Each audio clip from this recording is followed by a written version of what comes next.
Speaking of web pages, you will really, really, really enjoy Terence's web page. And, of course, we have a link. So you can go to my website at www.artbell.com and scroll down till you see the name Terence Mckenna.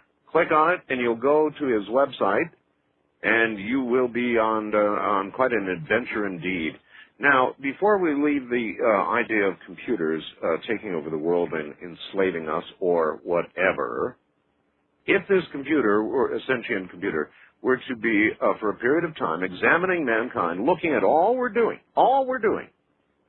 do you think, Terence, when you get a problem on your computer and you hit alternate control delete, you get a little message that comes up and say, would you like to end the task? And if you say yes, it closes everything, boom, down she goes. And so what do you think this sentient computer might do after a close and careful examination of mankind? Well, a lot of people have actually asked this question, people like Mark Pesce and Bruce Dammer, and what they come up with is they say as soon as you have a super intelligent machine, it will turn its attention toward designing a yet more intelligent machine. So you have like a very rapid, infinite regress into what I think they call ultra-intelligent machines. And this is intelligence where we really can't predict what it will do. It would be nice to suppose that like a compassionate and loving God, it would smooth the wrinkles out of our lives and restore everything to some kind of Edenic perfection. Well, if that was going to happen, Windows 95 would have done that. Or Madonna's Child. Listen, now, think about it a little bit. In other words, this computer would be an ultra, as you mentioned, ultra-intelligent. And if you look at can't we draw on the history of the world here, Terence? In every case where an advanced civilization or advanced intelligence, technologically, particularly technologically, has encountered a lesser one, it has either destroyed or absorbed its culture. That's true, although this computer may recognize things in us that we do not see or don't value as highly. In other words, it can't miss the point that we are its creators. And even if it has surpassed us, that surely might fascinate it.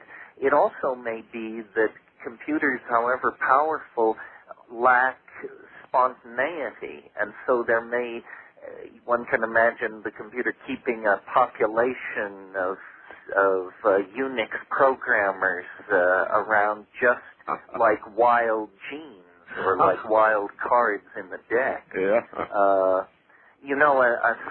A different angle on this, but equally down your alley, I think, that I have been thinking about is the idea that extraterrestrials and this penetration of the popular mind by images of extraterrestrials is something that we may not get a hold on until we accept the possibility that the aliens only can exist as information, and therefore the Internet is the natural landing zone for these alien minds. They're Terence and my program.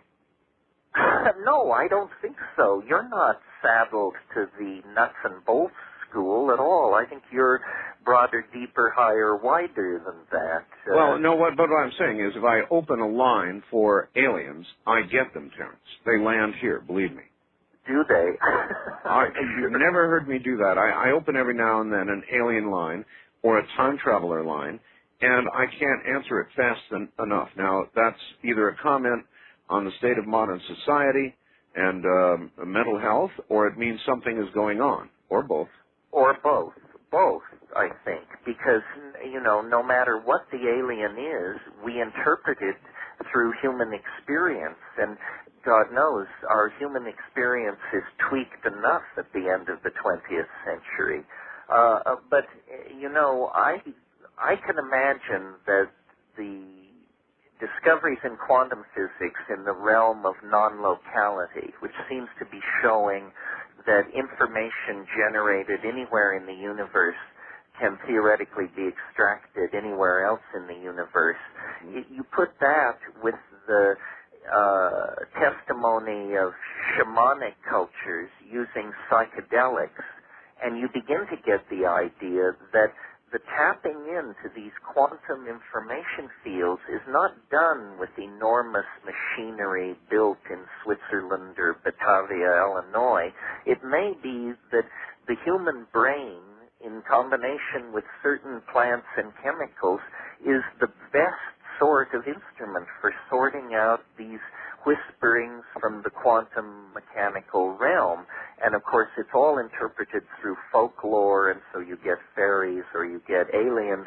But if we could get behind the cultural filters, I think we might discover that there really are alien companions to the human experience, but they're not around, and it's fruitless to expect them to behave as though they had bodies and technologies that we can comprehend. I think it's much deeper and stranger and closer than people realize. I mean, people expect news of the UFOs to come to them through the mass media, when in fact the psychedelic culture is willing to offer evidence that it's a personal relationship, and it never gets the imprimatur of official science, and you never hold a press conference, and the president never gives you a medal, but it doesn't mean that your connection into non-human intelligence through the imagination isn't real. Well, the imagination aided by, enlarged by psychedelics. You think that is one valid route?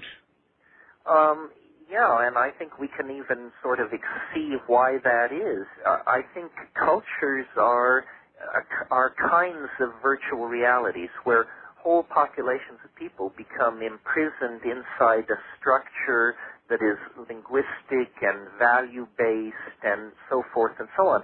Well, then the psychedelics, as it were, shuffle the deck. They dissolve these cheerful cultural assumptions, and whether you're a Viennese psychotherapist or a Maori shaman or whatever you are, suddenly you discover you're outside your cultural values, and in a way, outside of cultural values is a domain like a superspace, a kind of hyperspace where the past and the future are not nearly so dimly beheld as they are in ordinary reality.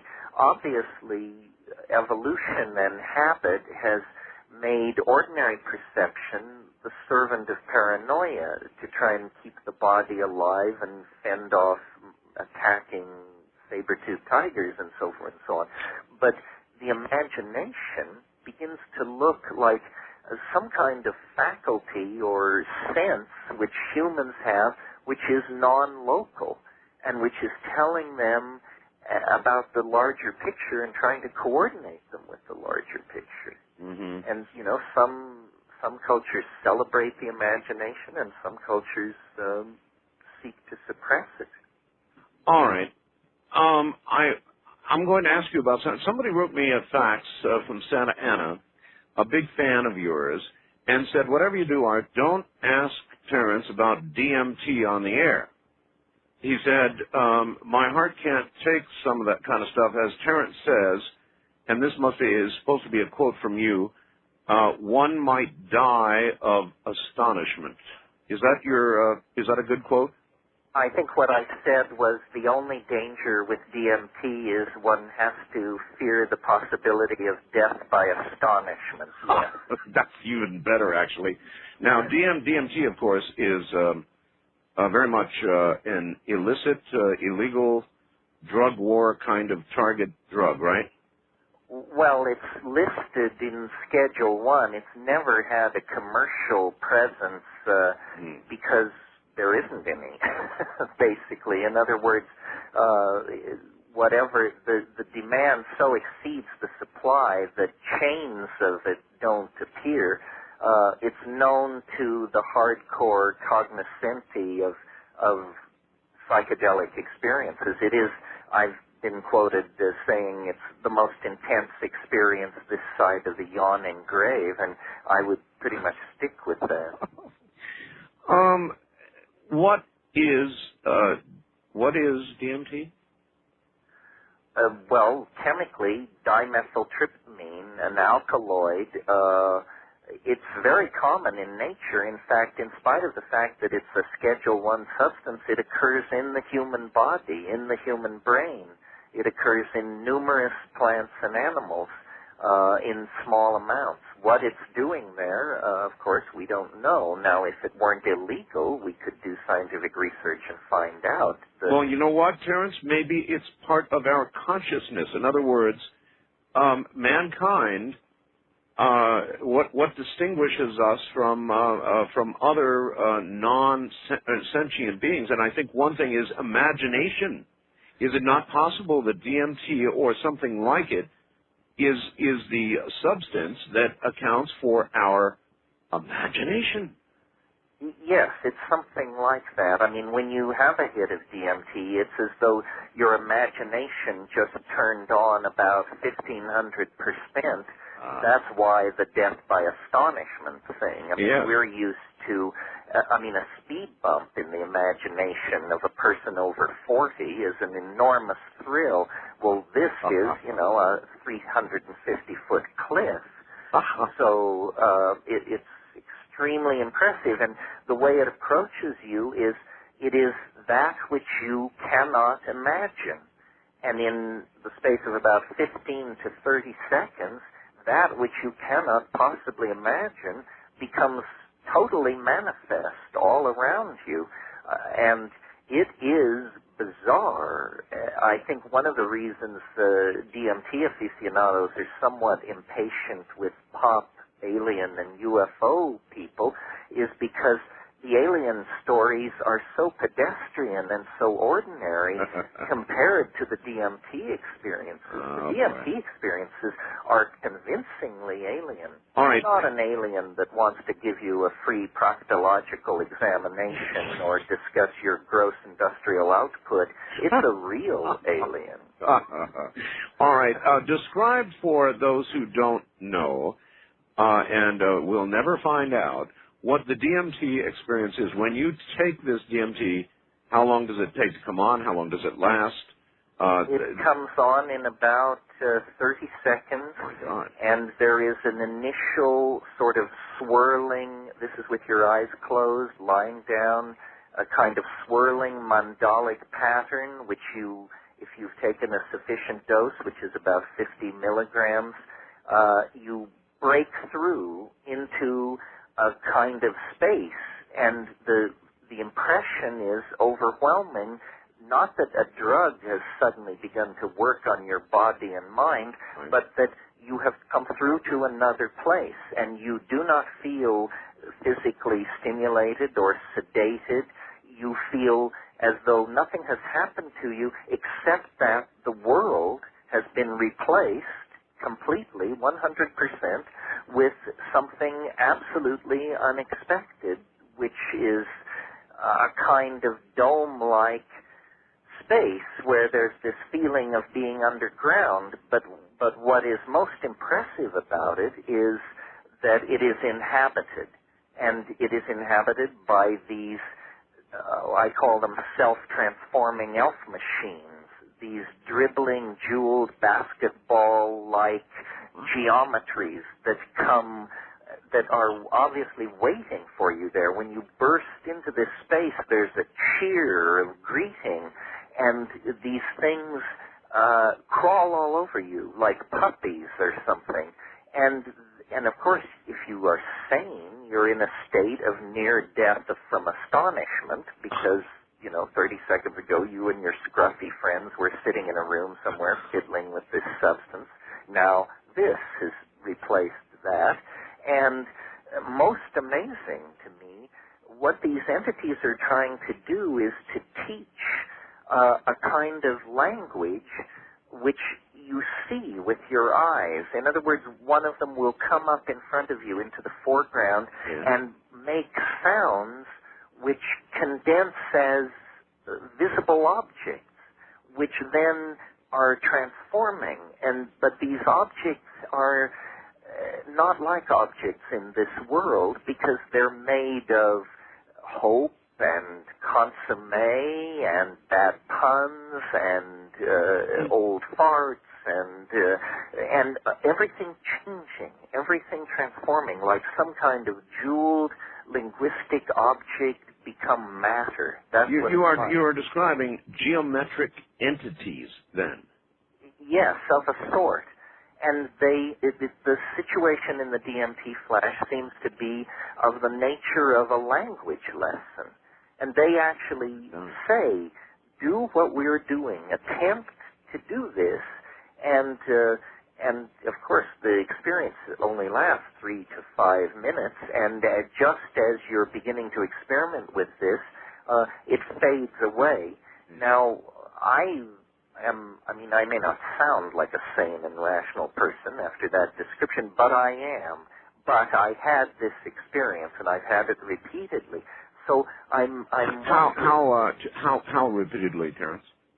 Well, probably in my life 30, 40 times. 30 or 40 times. All right, now that is a very important question. 30 or 40 times, so we're speaking to a man of serious experience. Has it ever differed radically from what you described? No. I've talked to other people about their experiences, and I can tell that every person's experiences are different, but filtered through a kind of archetype. I would say the archetype of the circus.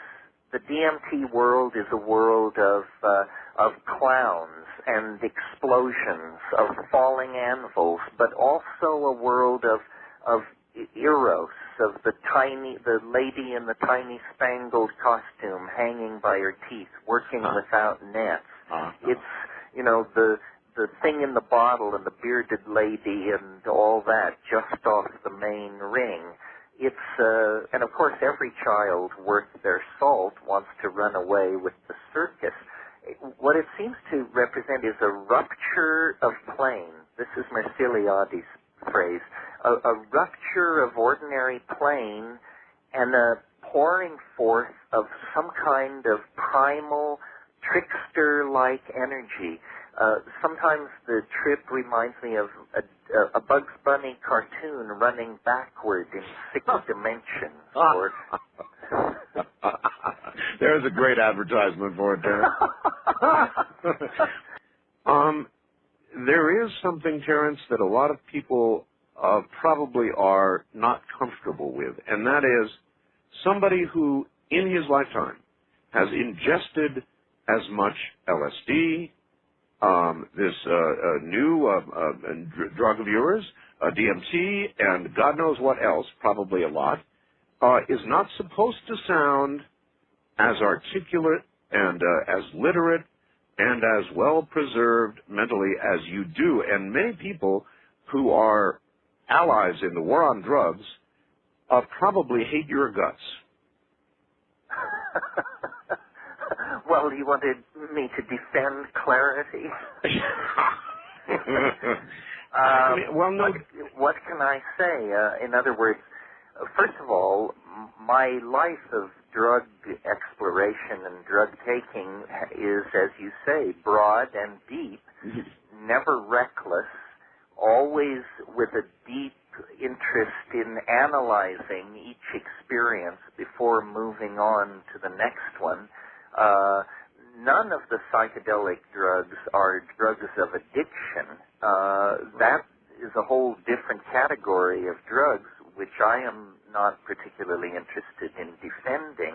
I do think it's one of the great tragedies of 20th century American society that we have created a generation gap or several and criminalized much of our middle class by taking substances which other cultures had no problem coming to terms with. All right, let me stop you and ask you right there about that. You mentioned drugs of addiction, which you don't defend. Fine. Psychedelic drugs. Terence, why are they illegal? They're illegal because the people who take them tend to question established cultural values. That's absolutely why they're illegal. No matter whether you're a Hasid or a Communist Party official in North Korea or a government or church official in Brazil, if you take psychedelics, you will ask yourself, does my life and what I do make sense? Do you mean that, for example, a psychedelic experience could turn a communist against communism? Absolutely, I think it could. I think in many cases it did. How could the idea of atheistic materialism maintain itself in the face of the counter-evidence of the psychedelic experience? What the psychedelic experience is saying, essentially, is that everything is connected in a way that is not woo-woo or emotional, but actually palpable. And therefore, our actions have consequences. Now, most political agendas deny their consequences. So, for instance, Marxism had this theory of how human beings are that was so off base that eventually it had to be pitched out. Consumer capitalism has a theory of human beings and what constitutes their happiness that looks pretty hollow from the point of view of the psychedelic experience. I think, postmodern ideologies, Marxism, consumerism, so forth and so on, have based all their planning on an assumption of the absence of spirit. And in fact, this is not true. There is a spiritual dimension to humanness that cannot be denied. Now, it can certainly be distorted, and that's another side of things. But I think the search for psychedelic experiences represents a genuine religious impulse, especially when pursued at the dose levels I recommend. This is not this is not party recreational stuff. The phrase recreational drugs is an effort to trivialize this, and I think for one reason, I don't think the government is ready for a full airing of the constitutional contradictions that are contained in suppressing people's genuine wish to use psychedelic substances for genuine purposes of religious exploration. All right. Let me ask you this. It is a very good question. If everybody in the world were to have a psychedelic experience of the kind you described in the last hour, this amazing psychedelic experience that might kill you from amazement or astonishment when you take it, what would the result be? What would the social changes be? What would the new government structure, if any at all, be? What would we all be collectively after that experience? I think I can't see the end result except to say that I think a lot of flexibility would come into the system. That a huge amount of our social structures and our political structures run simply on momentum. And I think that momentum can be fatal. And it's that momentum that these huge reality-shattering psychedelic experiences deflect, because they push the restart button, and suddenly the innocence of childhood is not a phrase or a memory, it's a revivified experience. So you're saying an adult, somebody even my age, you and I are about the same age, by the way, could do something like this and revisit the astonishment, the newness, the discovery of childhood? Absolutely. And more. I mean, that's a mild thing to claim, knowing what is possible. But we have all seen on television, Terence, the frying pan with whatever it is, frying in the pan, being compared to our brains. Here are our brains on drugs. Well, as I pointed out, DMT occurs naturally in the human brain. It's nice to see these things simplified down to slogans that can be shouted by one hysterical faction against another. But I think more thoughtful people are beginning to realize these are complex issues. I mean, what we're really talking about when we talk about drugs is the future chemical engineering of the collective states of minds of millions of people. You mentioned everyone has seen this frying brain thing on TV. Yes. TV is the great unexamined and unstudied drug that has been foisted on the consumer populations of the world. Television has been studied. It has a physiological profile no different from any other drug. Your blood pools in your rear end, your eyes glaze over, your brain waves go flat, and you become the perfect pawn for somebody else's trip. It doesn't even give you your own trip. It gives you somebody else's trip, usually somebody with commercial interest. But we don't hear a great hue and cry about this drug. Why? Well, because it serves the agenda of those who are running this culture. Let's talk about another drug for a moment. No. Just before we move on, let's stay with DMT for a second. If everybody who took DMT received the message that consumerism, entrepreneurism, capitalism are good and wonderful things, and that is the spiritual message that you get from DMT, would it be legal?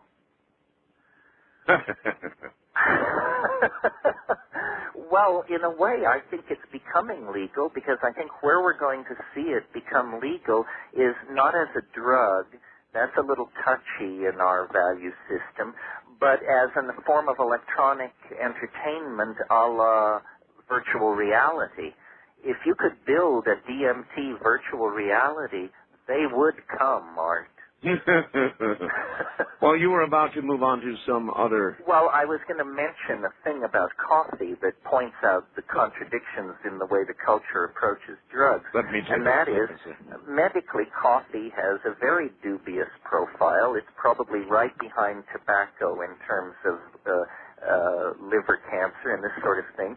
But every labor contract in the Western world makes a place in it for the worker's right twice a day to stop and load up on this drug. This is the coffee break, and it's thought indispensable to civilized life.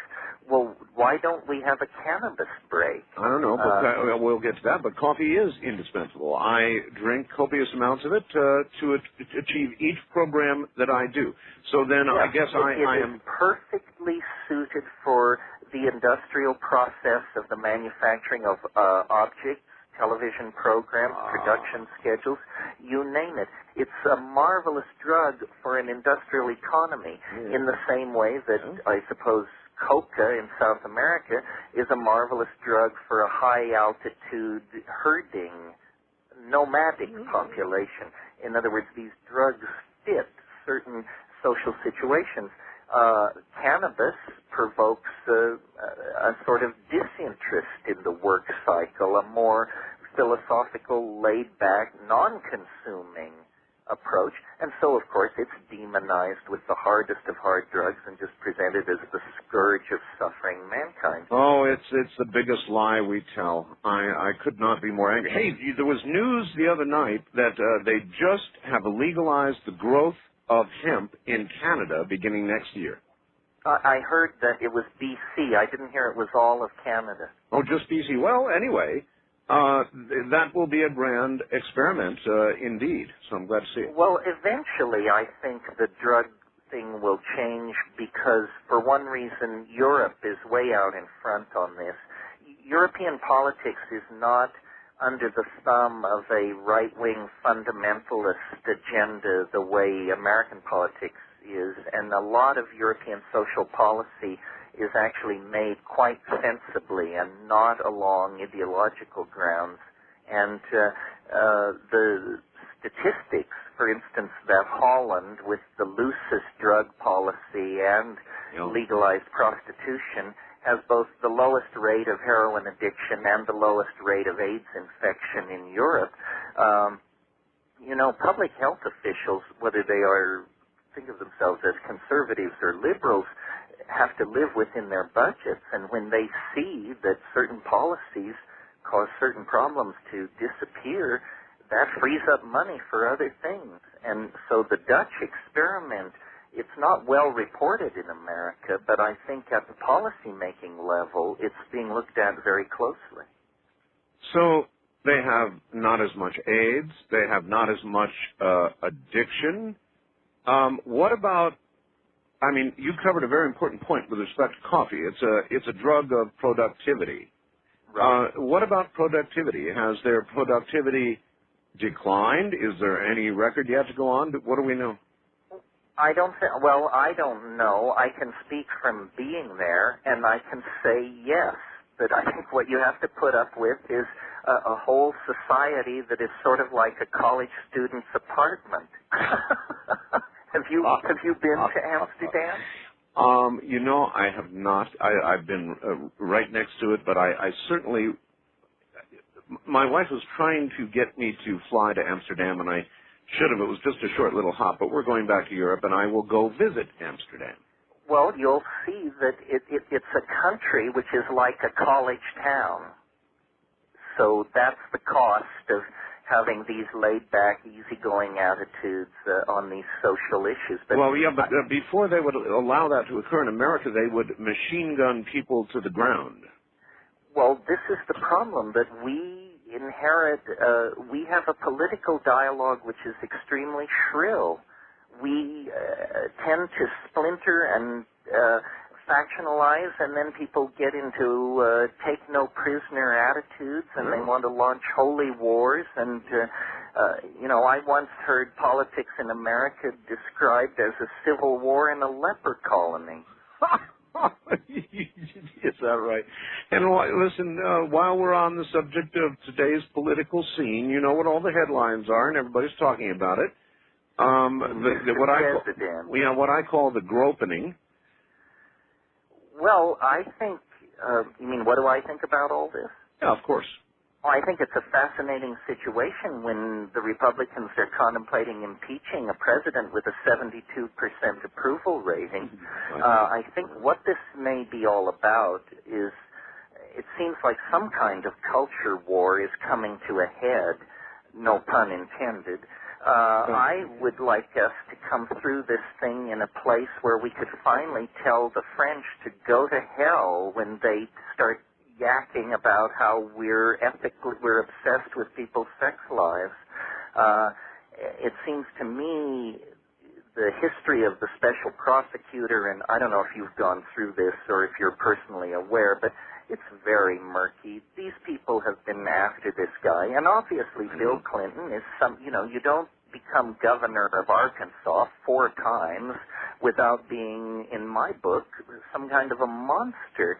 Nevertheless, Franklin Delano Roosevelt said of Stalin, our monster. Our monster, yeah.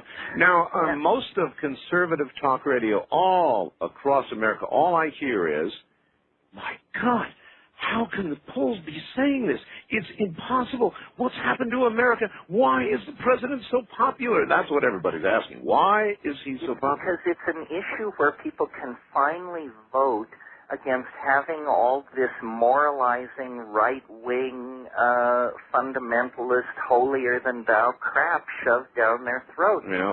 And people love to support the president, even if they think the very worst of him in the case of his behavior with these women. I think it's a real resentment against, do you believe, I read a statistic that some radical S&M scene went online on the internet, and it took them 3 days to get the computers cranked open enough to accept all of the calls from Washington, D.C. So I just think it's a nest of vipers. Do you have that URL? It's similar to Girls Without Razors. Oh, my God. All right.